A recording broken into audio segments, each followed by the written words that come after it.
Hello, I'm Dr. Vaijanta Anand. Welcome to EPG Pathshala. I'm Associate Professor with Nirmala Niketan College of Social Work, which is affiliated to University of Mumbai. We are looking at the course community organization, and particularly this particular lesson looks at ethical dilemmas in community practice and their resolution in community practice, which is part of the course community organization, which is again part of the subject social work education. What will this module address itself to? We are basically looking at concept of ethical practices in community organization. We'll be looking at ethical dilemmas which might emerge while working in the community, and also tools which will help us to resolve this ethical dilemmas, or what kind of decision will be ethical when we are working in the community, and how do you develop community based model for practice for any kind of community based practice. So that is what we will be looking at in this module. Again, NASW Code of Ethics, it guides community practice ethics also, but one need to understand that often these code of ethics, they fall short in addressing actual ethical concerns of the community organizers. Why? Because areas of conflict of interest of various stakeholders may not have been addressed, or the choice of tactics for implementation of programs, there might be a problem with regard to that, or there might be concerns arising from value of conflicts, because the person who is working in the community may have a set of values, and the values which are followed or which are practiced in the community may be different. So there might be value conflicts, and the issue of informed consent may come in, which need to be addressed. So let us look at some of the code of ethics, but keeping this in mind that they may not sufficiently address all the issues which might emerge when you're looking at ethics, but it will give you a kind of a guideline in terms of how do you resolve if there is an ethical dilemma. When you're talking about conflict of interest, they can occur at various levels. How it would occur is basically because at the time of collection of information, you might not have used appropriate mechanisms. Suppose you're working with different religious groups as a diverse groups. If your informant has a bias against a particular community and may inform you keeping that bias in mind, you might not get an appropriate kind of information about the group. Suppose the person who is showing you the community or is talking to you about community dynamics, may say that okay, this group is not important. Like for example, if you're talking about again some disasters or displaced groups. So if they have been displaced or lost land because of some kind of developmental project, so the leader or the person who is accompanying you may tell you that landless Dalit people are not impacted. So landless marginalized group needn't even be approached because they have not lost land because of the development project. You might follow that, and you might not go in depth in terms of understanding how these development projects have impacted various communities, and later on realize that Dalit community is the one which has been impacted much more than other communities, because they have lost opportunities of earning because other people have lost their land. So one has to keep in mind that this conflict may arise because you do not have appropriate mechanism of collecting information. At the time of mobilizing material and recruiting human resources, there might be a conflict because people who are helping you in mobilizing resources may come from different groups who are in competition with each other or who are in conflict with each other. Another conflict may also arise because there is interpersonal dynamics. If suppose you are working with the women's group, Okay, and the men of the community may not like that you are focusing only on the women, or youth, among the youth there might be groups belonging to different kind of religions or regional group, and may not like you working with one particular region, or may be in conflict with each other because of the interpersonal dynamics. Okay, so whenever you're talking about membership in a target community, this is a contested area. I mean, what exactly is your understanding of the community? Who are the members of the community? Unless you get an understanding of all these things, you will not be able to understand who exactly are going to be your participants, or who will be with you when you're talking about community organization. How close can you get to the community? In some places, probably in some of the countries, they may say that you cannot be very close. Okay, you should not be close at all. Okay, does this closeness become a barrier, or or is it affecting your objective decision making? It's very important to understand this. How does it work? If you're very close, probably there is a bias in favor of friends, probably there is a bias with regard to relatives, probably you belong to a similar kind of community. If suppose your own background is that you have come from a particular kind of community and you're working in a community, probably your own relatives or neighbors or people from the same background or gender or ethnicity may be there in the community, and you function with a bias. If suppose you are a woman and you're working on the issues related with the women, you are going with a bias where you have closed yourself completely to all the issues or problems faced by the men in the community. There might be genuine kind of issues which men are posing, which you are not able to look at it, basically because you have a basic bias, because you are a woman, and you are working with the women. It might happen the other way around, because you are a man and you are not able to look at the point of view of a woman, because basically you don't even see them as participants in a community organization.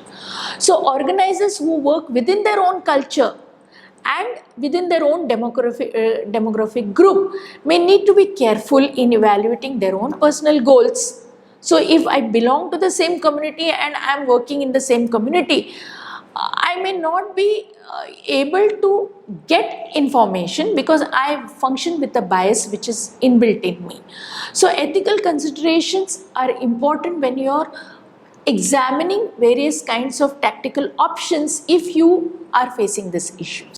Sometimes you might have a financial conflict of interest. If suppose you are talking about social entrepreneurship and you are basically going into the community with a particular model which is like community business.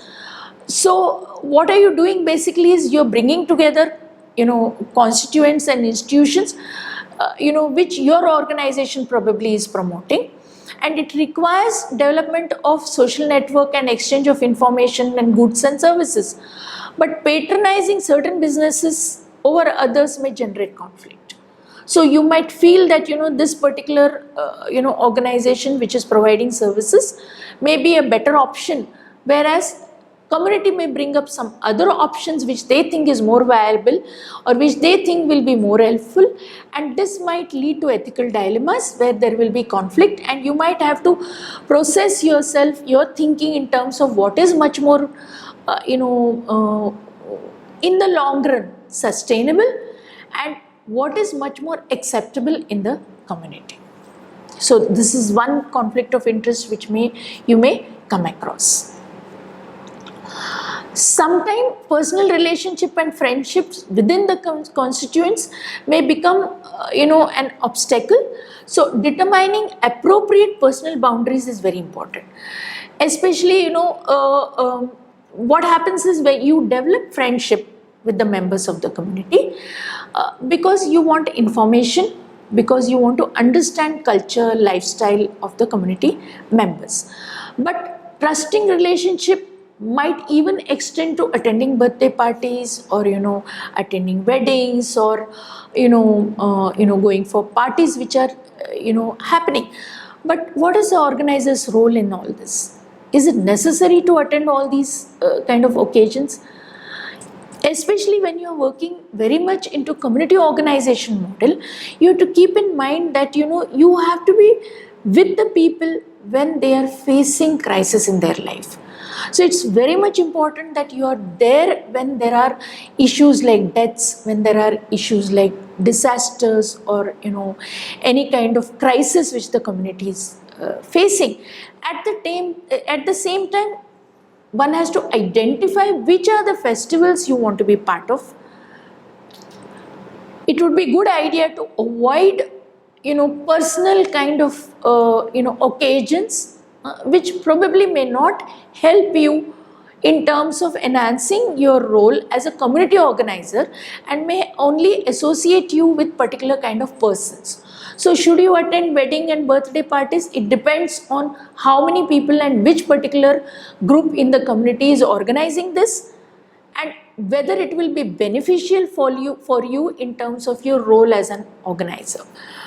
So organizer also needs to have an appropriate boundary, because that boundary especially helps you to understand what exactly is your role in the community.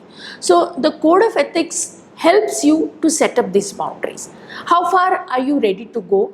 How far are you, for example, you might even think that, okay, if I'm going to the community, I go to people, in their houses, I sit and eat with them, I almost like live with them.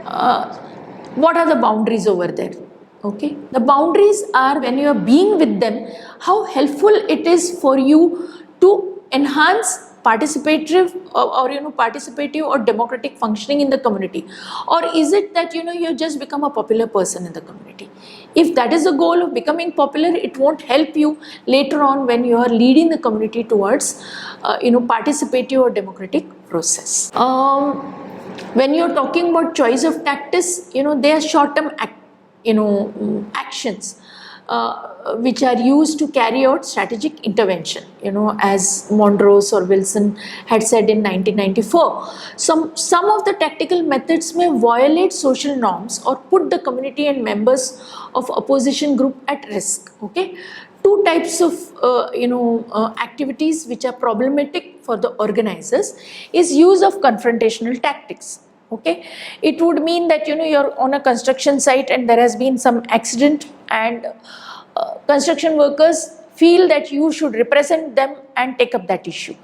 That would mean you are coming in conflict with the builders who have allowed you to work in the community.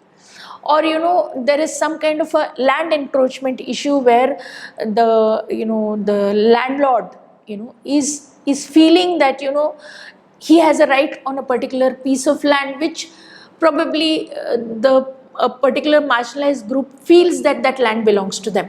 So in such kind of situation, you need to prepare yourself that this is a confrontation and I have to use confrontational tactics. Okay, there is also potentially sacrificing short-term benefit for long-term goals. Probably short-term wise, you might not benefit much. You might lose, a builder may get angry with you because you have taken this kind of stand. In short-term goal of being good with the builder may, you might lose that. Or, you might suddenly come in conflict with the, landlord of the village because you have suddenly taken this kind of a stand. But in terms of long-term goals, it establishes you with the marginalized groups later on who would be probably looking forward to developing their own capacities for confrontation. So therefore, the choices of tactics must be carefully evaluated in terms of at what stage are you taking up these kind of stands, and whether you are fulfilling short-term or long-term, and what are the pros and consequences. So in the initial stage, when you are entering into the community, it might be foolhardy to take confrontational tactics. But once you have established and you can afford to be in bad books of the perpetrators of the exploitation, probably then you might be able to take a conflicting kind of a tactics. So ethical dilemmas again come into this space. Then there is also value conflict, organizers need to evaluate specific ethical values and assess personal risks and benefits before acting to resolve conflict. For instance, if an organization chooses local grassroots or local grassroots organization or traditional community leaders, will they be able to uphold the value of self-determination for the individual and groups of the community? Whether this local organization actually representative of the people they are claiming to be representing is something which you need to look at. Probably it has happened in some of the places where you felt that you want to work with denotified or notified tribe. And in one particular, for example, it has happened, this particular notified tribe has converted themselves into one particular religion, okay, a minority religion. And there is organization which is promoting a majority religion. Suppose they are belonging to Hindu group and they would like to promote Hindu as a religion. And the notified tribe, because they felt that they would be, probably they felt affinity and they have converted them into Christianity. You have got to know that they have converted into Christianity and they are benefiting a lot being associated with Christian, organizations. And the organization which is claiming to work with notified tribe and promoting Hindu as a religion, whether you would like to give them all the information with regard to this notified tribe which you have discovered, which is basically belonging to a particular, they have accepted a particular religion. This is an ethical dilemma. If you have discovered this notified tribe which is basically accepting a particular religion on their own, and if they are benefiting, reporting that to this organization just because they are working with the notified tribe may become conflictual later on, basically because this particular group may attack the notified group which has accepted a minority religion. So in that case, the dilemma has to be resolved that whom are you getting associated with. If you are talking about that self-determination is something which you actually are going to practice, then this particular notified tribe might have accepted a particular religion for their own reason. Informing about that to an organization which particularly proposes or propagates a particular majority religion may not work out in the long run.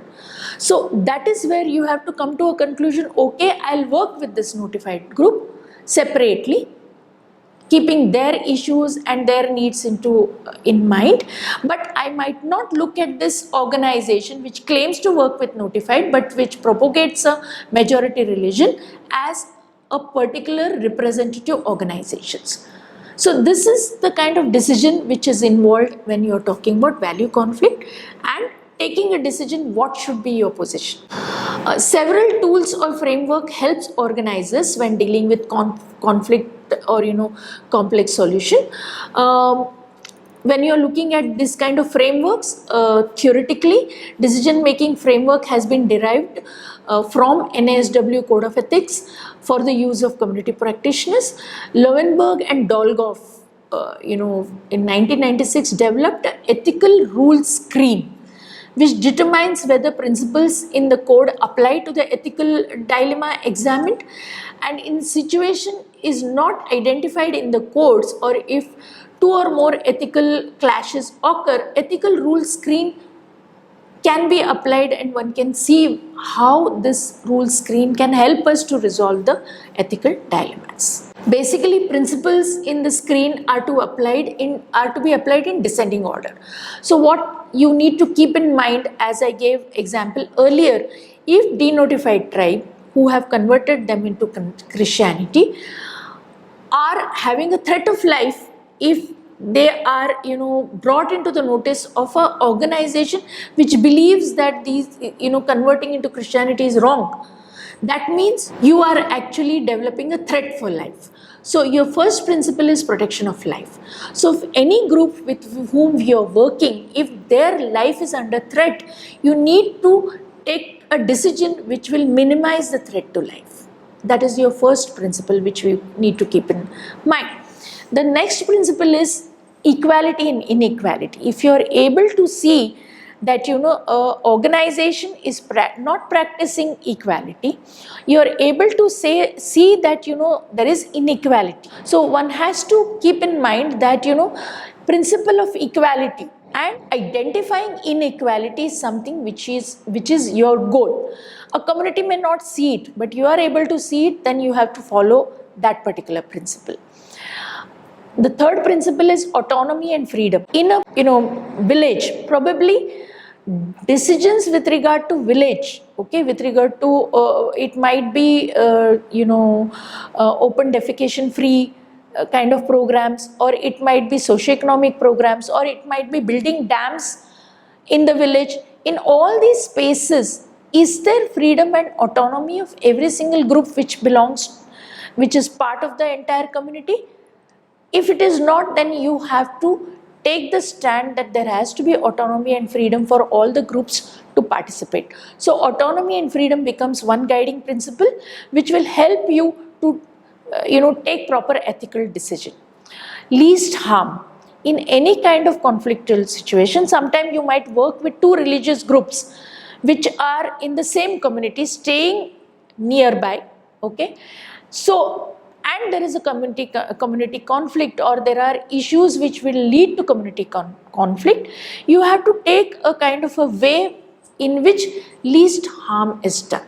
So you are looking for non-violent, completely peaceful kind of spaces, developing dialogues which will minimize the harm, whereby two groups which are in loggerheads with each other can sit together and resolve. Like in Mumbai, with regard to community conflicts, mohalla communities, or what you call is the lanes where people stay, they have developed their own community associations, where both the conflicted community members come together and resolve the conflict at their own level.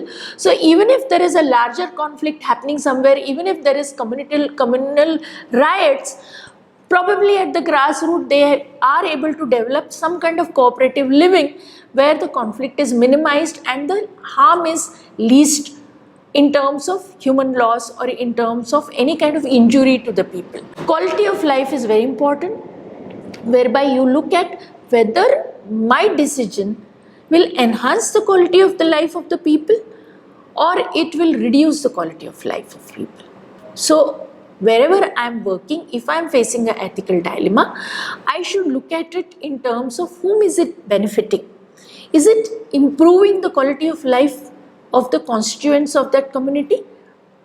So it might be like a dam may benefit in terms of generating employment, or that is what is promised, but if it is taking away the ecological cover, it is taking away the forest, and it is taking away completely the resources or sources which are part of the livelihood choices which the people have made, then definitely quality of life of the people is more important than the larger goal of providing employment to the people. Privacy and confidentiality, as I had given earlier example, people confide in you, they tell you what their issues are, keeping that as confidential, maintaining privacy, especially when you are working with conflictual groups, it becomes very essential, because that trust which they have put in you probably will help you to safeguard their safety, as well as safeguard their autonomy and their ability to participate in the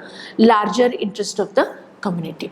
So it might be that women may come and talk to you and confide in you about the issues like domestic violence or larger issues which are affecting them.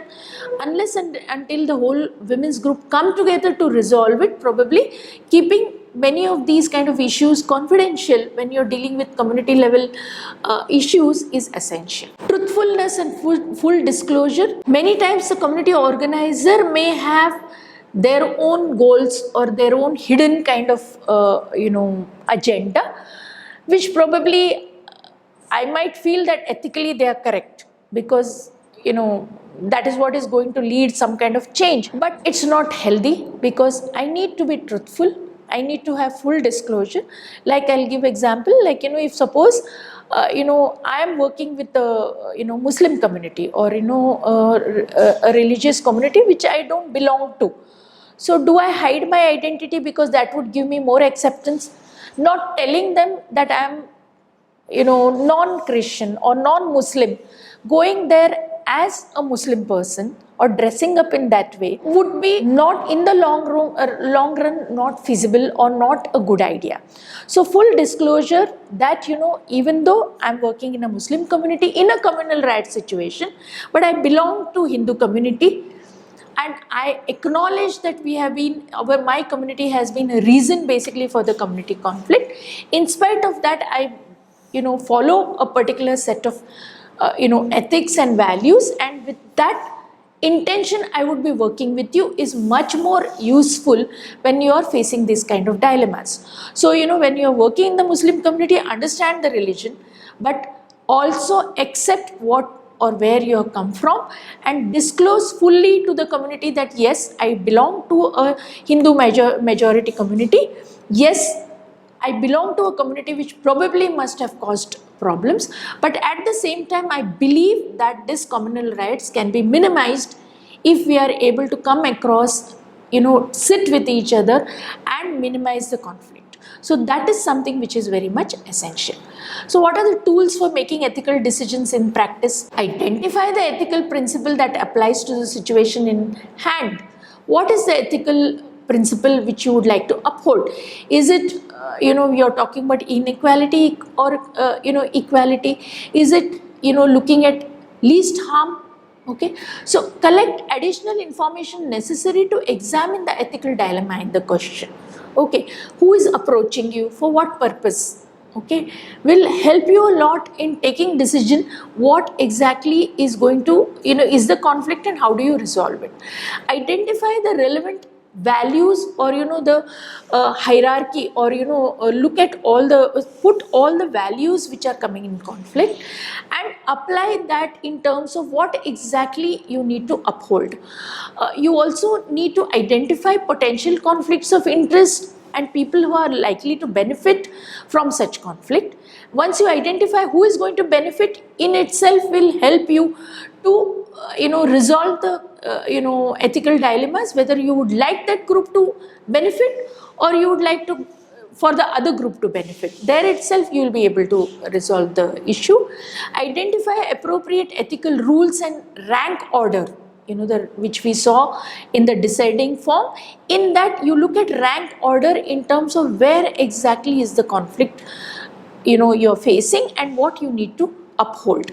So definitely you need to uphold protection of life rather than third or fourth value where you're talking about equality, or where you're talking about autonomy and freedom. So if autonomy and freedom of one particular group may lead to harm of life, or may come in conflict with protection of life, definitely protection of life takes precedence, not autonomy or freedom.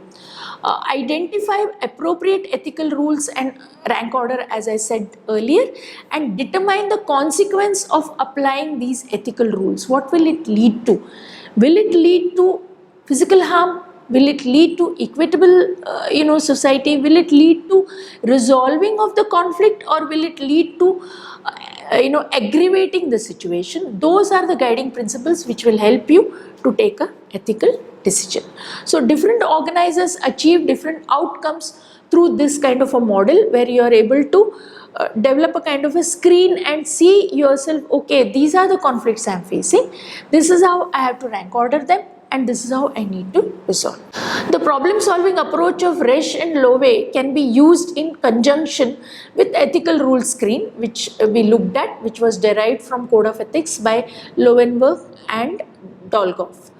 Other principles such as mutual learning and empowerment can be added by the organizers that reflect the organizers' own values, the seriousness of the issues which are addressed, and the preferences and culture of the participants. So this could help to develop a personal ethical framework.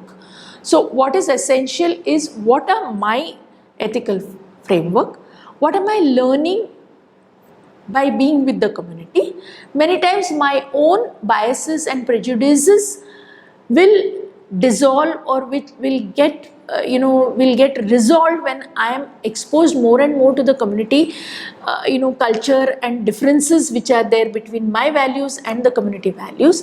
And once that get resolved, I am able to understand what exactly is the value framework I need to adopt while working in this particular community, which follows a different kind of value framework.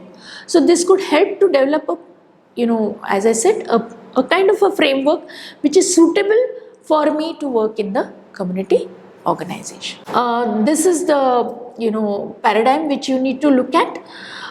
If you are an organizer where you think that you are solely responsible for the consequence, if you're feeling that you're solely responsible for addressing the problem, and you will be determining who benefits from it. If that is the kind of a space you are in, okay, and you're facing an ethical dilemma, how would you resolve it? If you feel you're determining everything, then you need to confront the ethical dilemma which you are facing. So once you confront the ethical dilemma, what do? You identify relevant ethical conflictual kind of values and various kinds of things which you are facing, the conflicts which you are facing. Then you identify, when you identify, you rank order it, you are able to look at which exactly are the two values which are coming in conflict. Then once you develop a kind of a hierarchy, or able to look at two values which are coming in conflict with each other, then you are able to apply the ethical rules. You are able to look at the hierarchy of various ethical rules which you need to follow, and consequence of this is you are applying this framework to come to a resolution. Okay, if my two values are coming in conflict, what particular value I need to uphold? Based on that, alternative list of ethical rules may emerge, where I develop my own personal ethical kind of framework, and accordingly then I am able to take help from the mentors, I am able to take help from supervisors, from the people who have earlier faced these kind of dilemmas, and develop this kind of framework and resolve and take a decision. Okay. If suppose I am feeling that I am not the one who is going to determine, I am not the one who is responsible to come to resolve the conflict, but I am doing it with the people.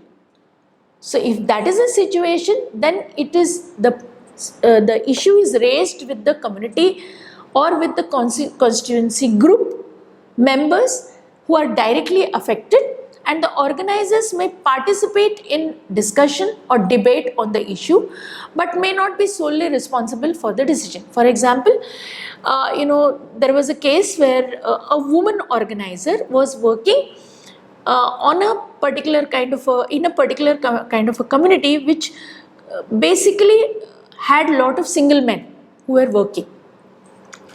The men categorically told the organizer that because she is a woman, they do not think she is capable of leading them or providing any kind of guidance to them, because they don't think women are capable of giving any kind of guidance. Now in this kind of a conflict, where the community is directly telling a community organizer that you are a woman, that's why we do not want you to come and lead us or provide us any kind of leadership, the dilemma is, what do you follow? You can withdraw the women organizer and send a man or a male organizer, which will fulfill the need of the community, but which also leads you giving an impression that you are compromising, where you yourself believe that men and women are equal and it doesn't matter who the organizer is. Or you feel that I need to sit with the community and resolve it. If you're feeling that I'm the person who is going to face the problems, and if you feel that okay, this is the conflict which I face, either I take a decision that it doesn't matter, people initially may not like her, but I force the woman organizer to work in the community even if she is facing hostility, and take the consequences whatever consequences come in, or if I feel that at this stage my person who is a female organizer should not face these kind of hostility, so I withdraw her, or I might introduce a male organizer and resolve the conflict. But if I feel that it's the community which basically takes the decision, probably I will be able to sit with the community, discuss with them that she is the organizer who comes with this kind of a skills or this kind of information or this kind of knowledge base, who has had experience of working with different kind of other communities, and she comes as an expert.